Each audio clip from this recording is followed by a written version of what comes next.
매각 준비 절차를 살펴봤습니다. 경매를 개시하고 나서 법원에서 매각일에 매각을 실시할 때까지 보통 한 6개월에서 8개월 정도는 일반적으로 그 정도 시간은 걸립니다. 그러면 법원에서 경매를 개시한 법원에서 매각일에 매각을 실시하기 위하여 일정한 준비 절차를 거치는데 그 준비 절차의 내용은 크게 두 가지입니다. 하나는 집행참가제도입니다. 경매를 신청한 신청 채권자 외에 다른 경매 목적 부동산의 수많은 이해관계인들, 이런 사람들도 이 빚잔치 절차에 참여하도록 하는 겁니다. 그래서 신청 채권자 외에 다른 등기 기록상의 채권자들 또는 임차인 등에게 배당 요구하라, 그 다음에 채권 신고하라, 또는 권리 신고 및 배당 요구하라라고 통지한다라고 했습니다. 그 부분 기억나십니까? 자, 적지 않아도 다시 한번 보세요. 첫 경매 개시결정 기입등기 전까지 적읍시다. 첫 경매 개시결정 기입등기 전까지 채권액의 기재가 등기부에 나타나는 채권자들은 당연배당 채권자들입니다. 이런 사람들은 배당 요구를 하지 않아도 배당에 제외할 수가 없습니다. 왜? 경매 개시결정은 법원에서 경매 개시결정할 당시에 등기기록상에 나와 있는 채권자니까 나와 있는 채권자, 뻔히 알고 있는 채권자를 배당 요구 안 한다고 해가지고 배당에서 제외시키면 안 되지 않습니까? 그러니까 당연배당 채권자란 말입니다. 그러나 채권액의 기재가 등기부에 나타난다라고 하더라도 경매 개시결정 기입등기 이외에 비로소 등기 기록상 나타난다라고 한다면 이런 채권자들의 존재는 경매 개시결정한 법원에서 이런 채권자의 존재를 모를 수도 있거든요. 그래서 이런 채권자들에 대해서는 반드시 배당 요구하라라고 한단 말입니다. 언제까지 배당 요구하라라고 하게 되면 배당 요구 종기까지 배당 요구하라라고 한단 말입니다. 배당 요구 종기라고 하는 것은 경매가 개시되고 나서 첫 번째 매각일에 매각을 실시하기 위한 날짜로 매각일이 정해졌을 때에 이 배당 요구 종기는 매각일 1개월 전의 날로 정해진다라고 했습니다. 그리고 경매를 개시하고 나면 배당 요구 종기, 이때까지 배당 요구하라라고 하는 기간을 정해줍니다. 보통 이 기간이 2개월 내지 3개월 정도, 이 정도 기간을 주어집니다. 그럼 요게 1개월 정도고요. 그러니까 아무리 빨라도 4개월은 걸린다는 얘기죠. 배당 요구 종기까지 배당 요구하라. 배당 요구하지 않으면 배당에서 제외됩니다. 그 다음에 이런 사람들은 당연배당 채권자를 하더라도 공부상에 나와 있는 채권액과 실제로 받을 채권액이 다를 수도 있는 거죠. 근저당이 대표적인 경우가 근저당인데 근저당에 있어서는 등기 기록에 나타나는 것은 채권 최고액이 나타나잖아. 실제로 근저당권자가 받을 채권액을 얘기하는 게 아니잖아요. 그래서 실제로 채권 최고액 말고 네가 실제로 받을 금액이 얼마냐, 그 금액을 채권액을 신고하라고 한단 말입니다. 언제까지? 배당 요구 종기까지. 자, 채권액을 신고하지 않는다라고 하더라도 배당에서 제외시킬 수는 없습니다. 배당에서 제외시킬 수는 없다라고 하더라도 그러더라도 이 사람들에 대하여 왜 채권액을 신고하라고 하냐 하면은 여기서 실제 채권액과 공부상에 나오는 채권액이 다를 수가 있으므로 하라라고 한단 말입니다. 채권 신고를 안 한다라고 하더라도 배당에서 제외시킬 수는 없습니다. 그러나 채권액을 신고하지 않으면 배당액을 확정할 수가 없습니다. 그래서 나중에 배당액을 확정하기 위해서는 반드시 채권 신고를 해야 한다라고 했습니다. 그 다음에 자, 첫 경매 개시결정 기입등기 전인가 후인가 묻지 않고, 즉 첫 경매 개시결정 기입등기 전이라 하더라도 그 말은 뭡니까?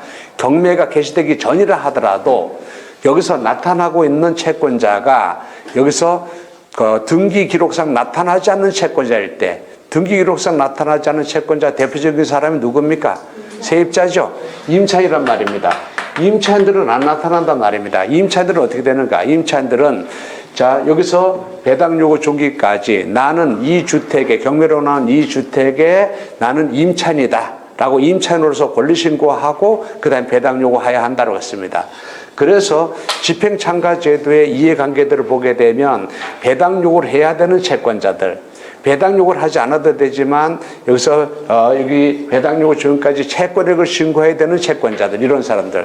세 번째 부류가 뭡니까? 임차인처럼 권리 신고하고 배당 요구해야 되는 채권자들. 이 세 가지 부류로 나눠진다고 했습니다.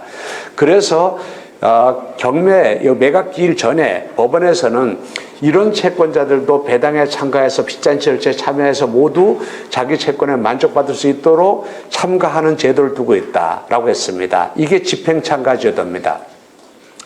어제 얘기한 게 그것까지입니다. 두 번째로 경매법원에서 매각길에 매각을 실시하기 위하여 하는 두 번째 절차가 뭐냐면은 이런 겁니다. 갑소유의 부동산이 의뢰라는 사람이 경매를 신청했습니다. 그러면 법원에서 이 부동산에 대하여 이 부동산의 현황이 어떤 것인지 조사하라라고 명령을 바랍니다.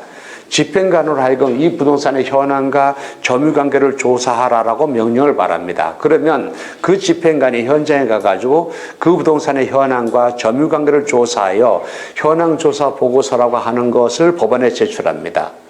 두 번째로 이 부동산을 매각하려고 하게 되면 이 부동산의 가격이 얼마다라는 걸 정해야 될 것 아닙니까? 그래야 제1의 매각기일에 최저 매각가격을 정할 것 아닙니까? 이 금액을 정하기 위하여 법원에서는 감정평가서로 하여금 이 부동산을 감정평가하게 하여 감정평가서를 법원에 제출하도록 합니다. 그럼 법원에서는 그 감정평가서에 나타난 감정평가액을 참작하여 최저 매각가격을 정합니다.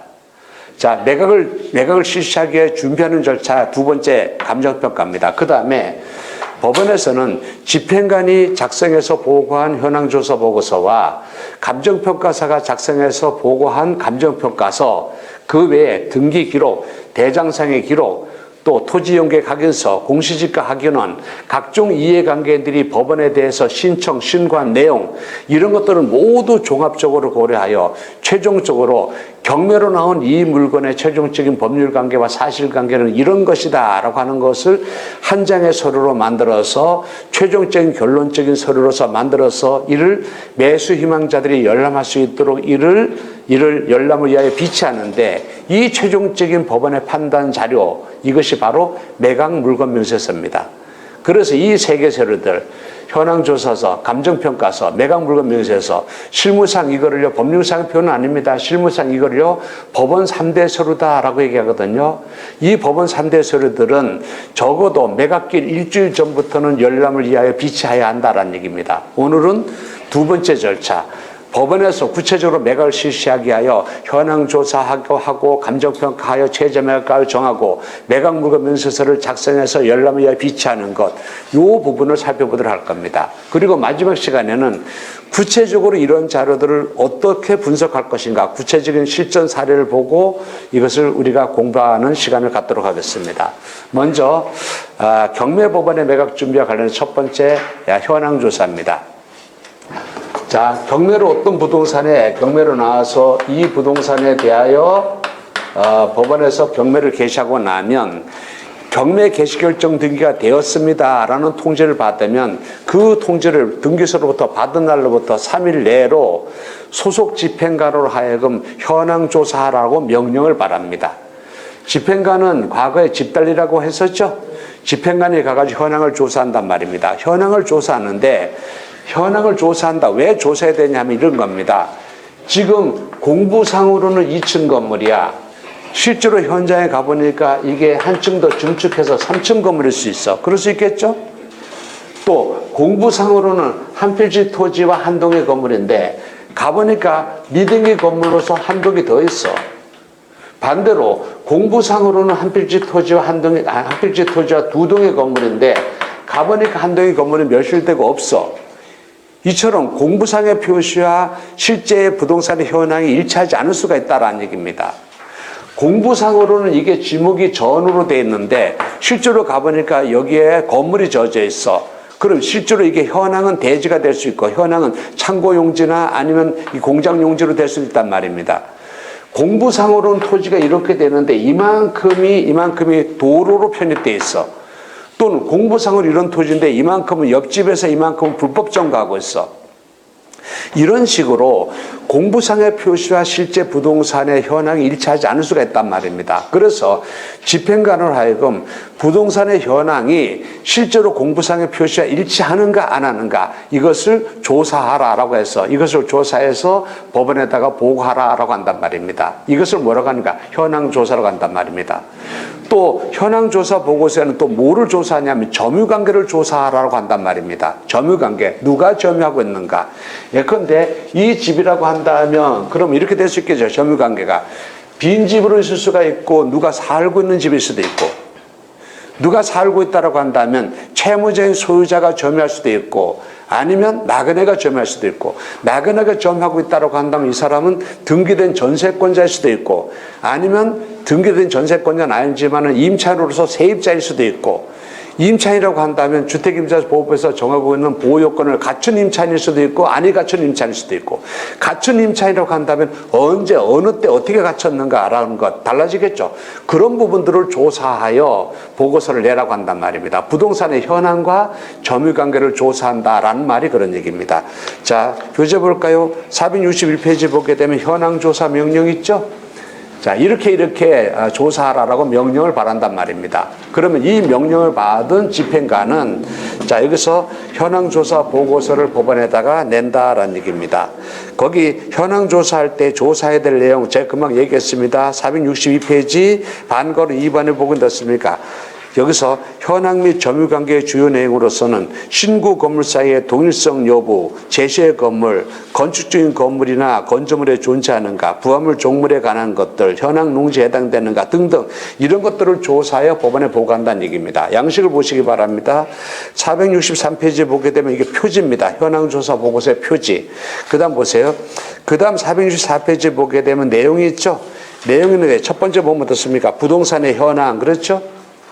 부동산의 현황, 그럼 가로 뭐라고 했습니까? 현장 도면 및 사진 첨부 그랬죠?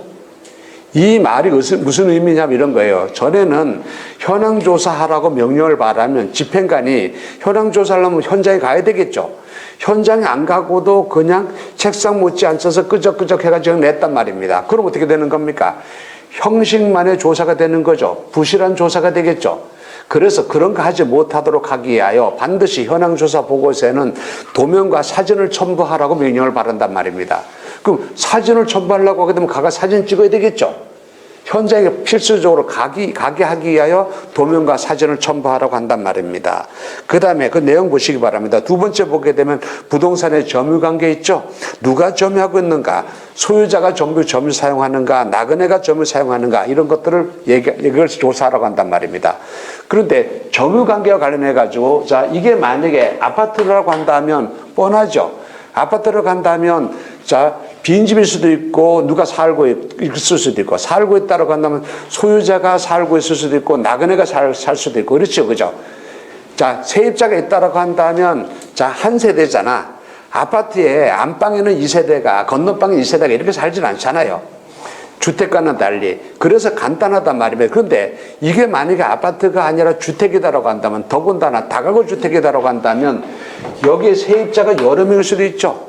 여러 명일 수 있으니까 점유관계를 여기다 조사해서 분석해가 여기다 다 적기가 곤란하단 말입니다. 그래서 세입자가 여러 명인 경우에는 그 옆에 465페이지 보게 되면 임대차 관계 조사서라고 있습니다. 임대차 관계 조사서에 여기다가 이걸 별도로 작성해 가지고 이거를 첨부서를 해 가지고 현황조사 보고서에다 같이 낸다라는 얘기입니다.